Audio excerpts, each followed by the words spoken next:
Hello guys, and welcome to a new Steel Division video today by me, Vulcan. Today I have for you YueJin versus Inhari in round 1 of the 5th Asia Pacific tournament. As you can see, the new update is live in this tournament, so YueJin is going to be playing the 1st Infantry on the Allied side, and Inhari is playing the Panzer Lehr on the Axis side. This is Hill 112. Thanks of course to the Steel Division League team for hosting the tournament as always, and especially to Chicken Jew for keeping up with the challenge bracket and the players during the tournament.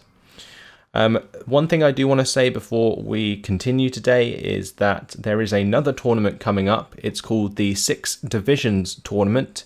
It's supposed to be like a spin-off of the Six Nations in Europe with rugby, and that is going to be a really interesting tournament. I've actually signed up for it myself with Val, so I'm involved, and you guys can get involved as well if you follow the links in the description. Just click on them, see what you think, get a buddy with you, and then sign up if you want to. It should be a lot of fun, and it's going to be like a group round robin tournament, so you'll play against each team a couple times at least. So anyway, let's focus on this game now. We have the 1st Infantry for the first time in competitive play. And I think it's quite nice actually to see this in the first game, as it gives us quite a lot to talk about. The 1st Infantry is inherently known now for their lack of recon. They have no infantry-based recon in Phase A, and that can be extremely hard to play around. However, they do have strengths, especially in their infantry, and also in the fact that they can bring in 2 M4DDs and have them supported by like an M7 early on. And the M7DD of course has the 1200 meter range with the 15 HE, and then the M4DDs are just very strong because they have decent AP and strong armor early on, especially against divisions like the Panzer Lehr, for example. So I feel like Inhari is a bit mismatched, at least at the start of the game. Towards the late game, however, the Panzer Lehr could absolutely steamroll the 1st Infantry in my opinion.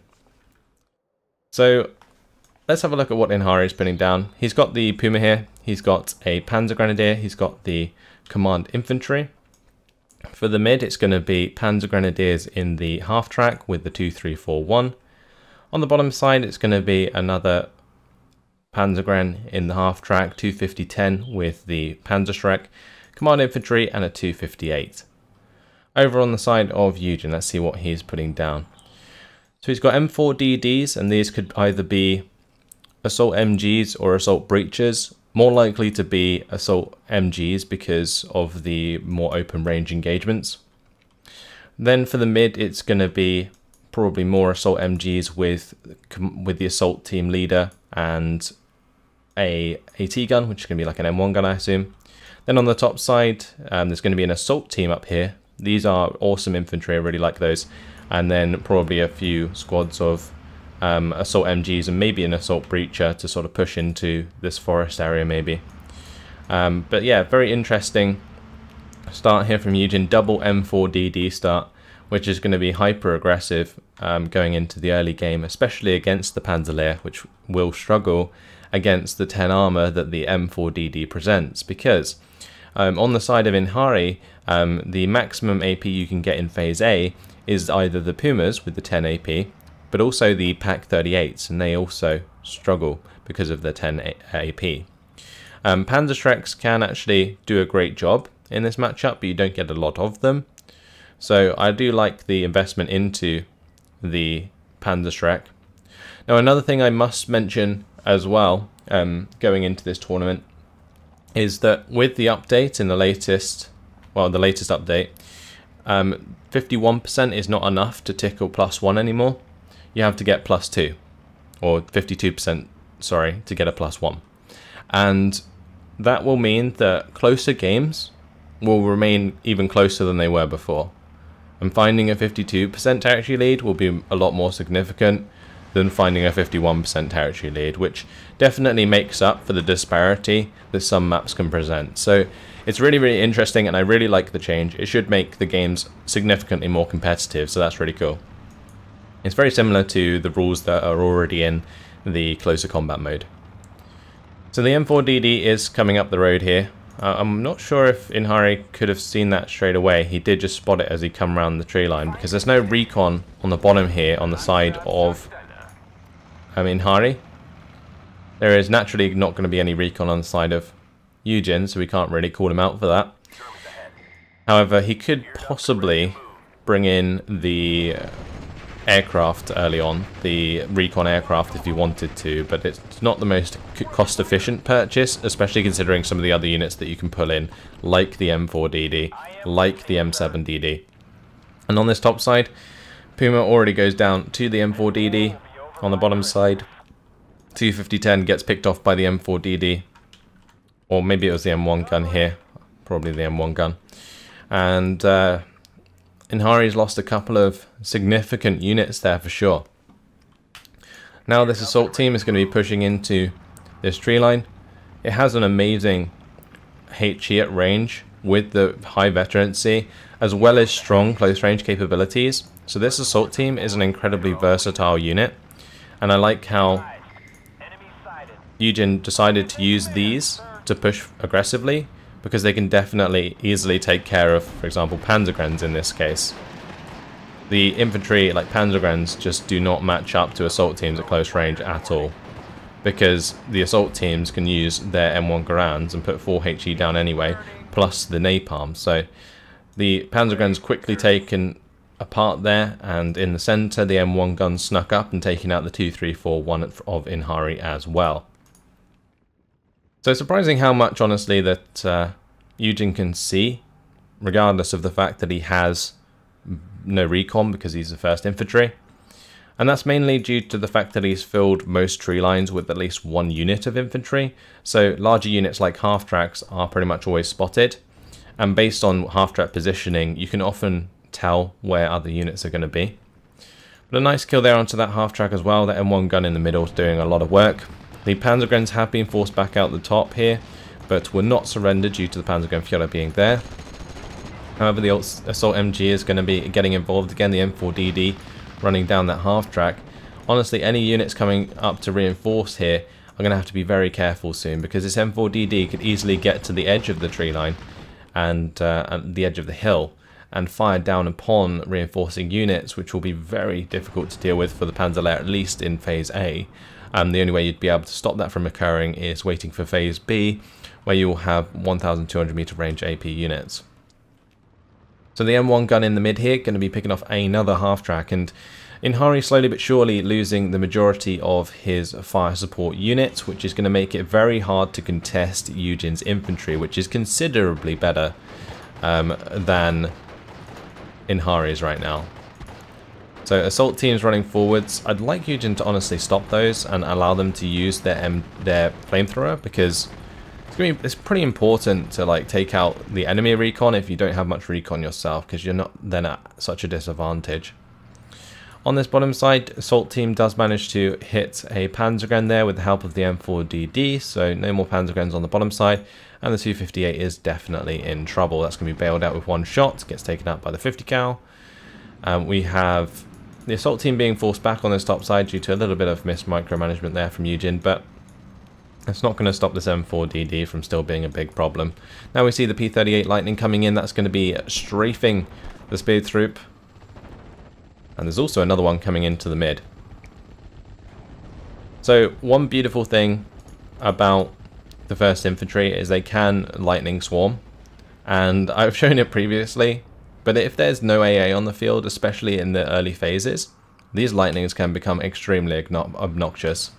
But since the half-tracks have died in the mid, also now the speed troop went down there, we did see the half-tracks now die in the bottom side as well. There is so much room here for YueJin to keep pushing, and that's exactly what he's doing. He's created his +2, he's got up to 61% territory lead now with his salient, and Inhari is going to be in a really tough spot to come back from this at this moment in time, due to the 1st Infantry compounding their lead with 100 points per minute. That's why these lightnings have been afforded, and the Panzer Lehr only being on the 75 points per minute. So, for example, YueJin's now investing in the M16 MGMC here with the Bofors attached, and that is a lot of points to invest especially considering, you know, he hasn't seen a single plane yet. And I think that's just quite simply because he doesn't really have much else to spend his cash on at this point. Now, of course, this can secure his P-38 Lightnings in the air, so that if they do get contested for whatever reason, he can then use the AA to bait those air engagements. But I think the main reason that this was purchased was just because he had the spare points to do so, due to the great economy of the 1st Infantry early on. Maybe not into Phase B, but it's still very significant, 100 points in Phase A. The Panzerschrecks have been found, and that's quite simply due to YueJin, especially on this map specifically, moving a unit through every tree line. And he's always going to bump into infantry, because if Inhari, for example, has infantry in the open, he's going to spot them regardless with whatever vehicles he has in the area. Whereas in the tree lines, it's pretty much the only place where infantry can hide. And if he just runs his infantry through the tree lines, then that's a very simple way for him to sort of make sure that there's nothing there. And that's why he's now at the 68% territory lead with a +3 with 10 minutes left on the clock. Now, what I do like is that YueJin hasn't overinvested in command infantry, and is relying quite heavily on the M4DDs to provide veterancy. I think that's really, really cool. And currently just closely guarding his infantry with those M4Ds. It's just making it exceptionally difficult for Inhari to basically play around them. Now, Panzergrens here, getting a bit dangerously close, really, to the M7DD. They're probably not going to find the 150 meter range, though. I like how YueJin's just keeping this M1 gun behind the trees here, rather than pushing it into the tree line. That's a very smart move. If you turn off, like, auto cover, you can force your AT guns to stay out of, like, the heavy cover here, for example. It's a very good way of just preventing that from being spotted from the other side.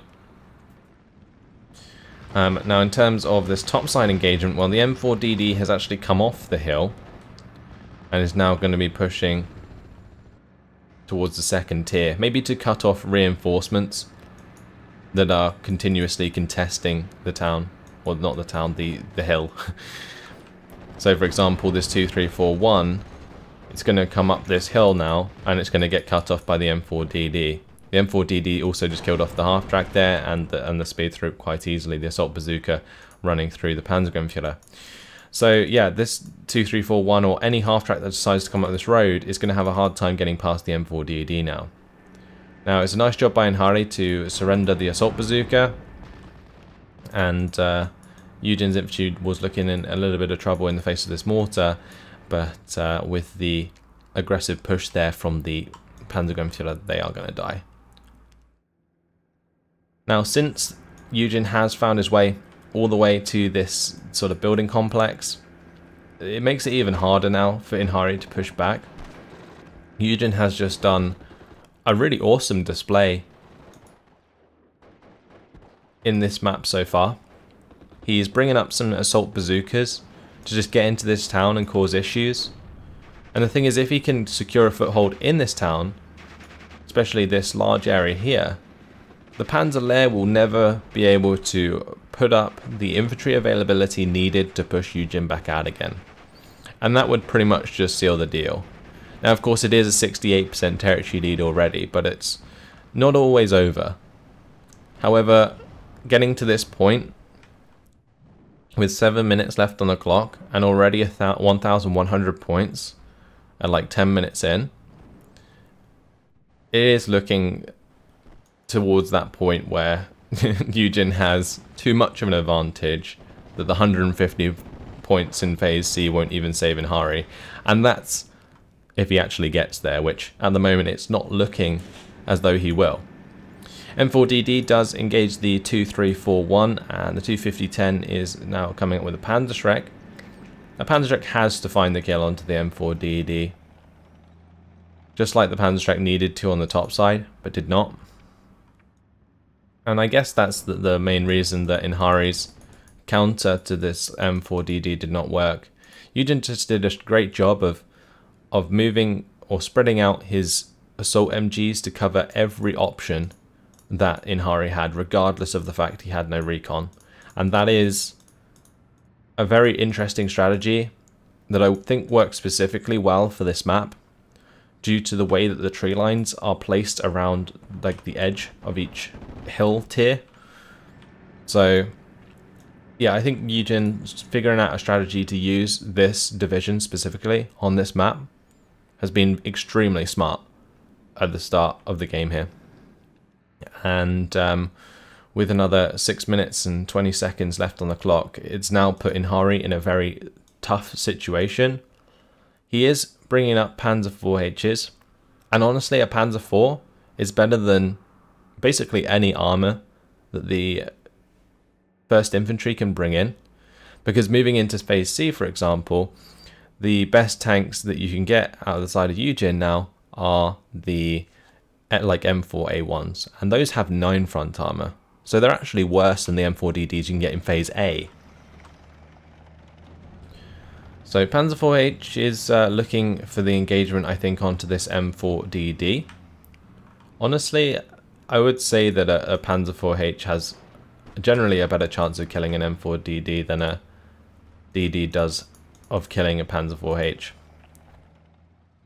Just because the 4 AP difference compared to the 10 armor, rather than the 11 AP versus the 8 armor there. So it's like a 3 difference in favor of the M4, 4 difference in favor of the Panzer 4. Now Panzergrens have found these assault bazookas, but at close range the assault bazookas, they can do okay. I'd say one thing that does let the assault bazookas down is the fact they use M1 carbines instead of like Thompsons, for example. Because if they were Thompsons, that would be a 12 HE unit, and that would be absolutely insane. But in this case, YueJin using the P38 Lightnings to pin the Panzergrens. That's going to force these Panzergrens to fall back, and if they don't, they are just going to sit there and die. M4DD finds the kill onto the 2341. Panzer 4H now engaging the M4DD. I think the idea that YueJin had was to use the M1 gun aside from the M4DD to sort of double team the Panzer 4. But he's got to be very careful now, but YueJin on point with that rocket strike. Really, really nice. Uses those light rockets to pin down the Panzer 4H, and well, that's going to be a weapon jam now for the Panzer 4H, and YueJin just has all of the reasons he needs to start charging that down and try and find the kill. Now, of course, the 250-10 is going to try and creep up and present an issue, but does not. On the bottom side, P38 Lightning again causing issues, allowing the M4DD to just have a strong engagement versus that. And this is just classic use of an Air Force to give yourself an advantage over a tank engagement that would otherwise not be in your favor. So fantastic job by YueJin here, and since he does have air supremacy, he is easily able to pull this off. So both of the M4s engaging the Panzer 4s. The best thing that Inhari can do is maybe try and airstrike YueJin's M4s in reply, but I don't think that's going to happen.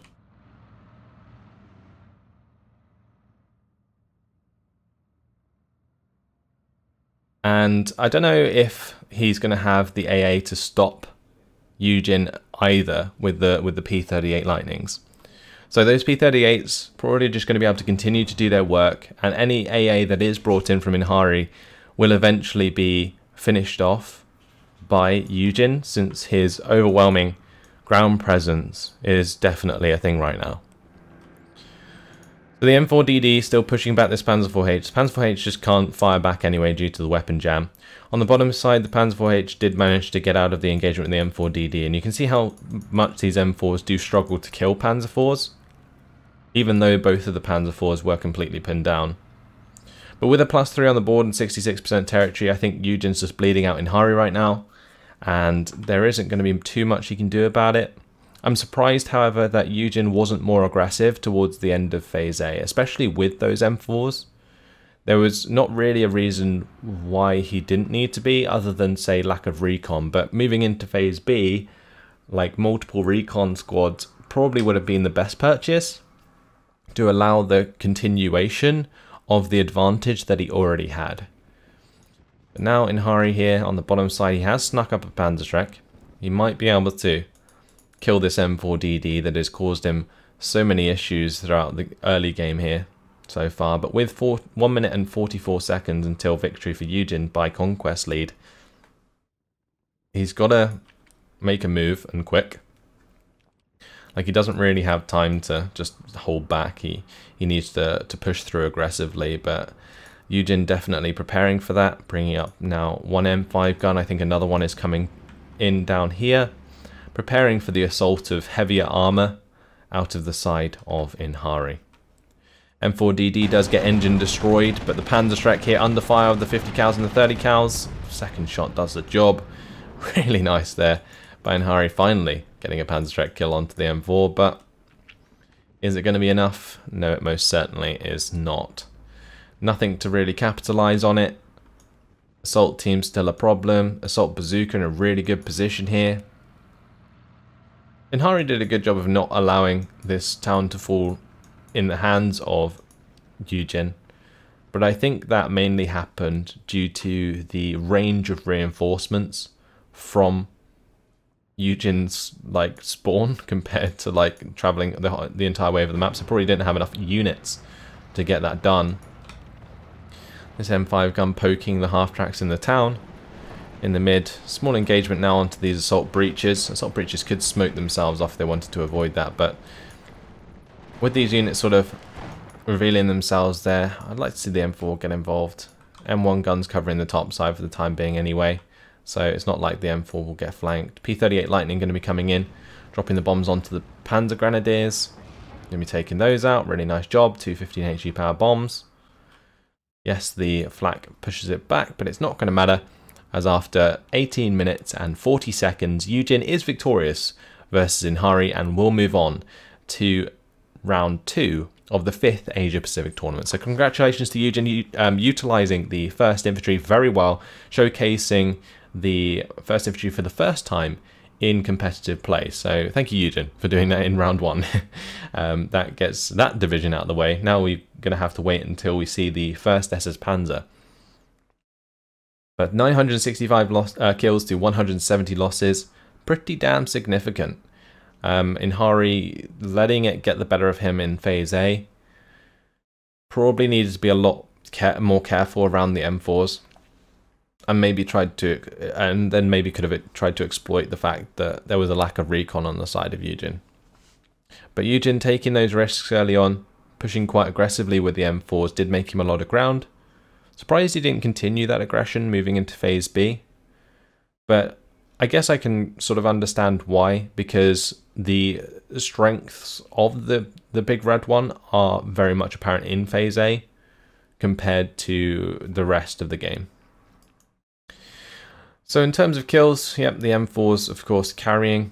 The M1 gun on the top side got a nice amount of kills.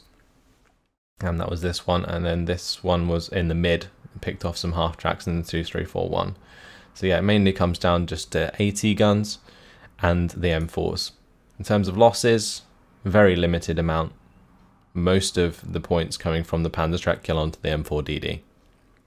And that's pretty much your lot. So yeah, make sure guys not to forget to check out the 6th Division tournament in the description. But hopefully you guys have enjoyed a showcase of the 1st Infantry early on in the 5th Asia Pacific tournament, which I will be continuing for the next couple of weeks. So look forward to more tournament casts. But in the meantime, thanks for watching, and I'll see you in the next one. Goodbye.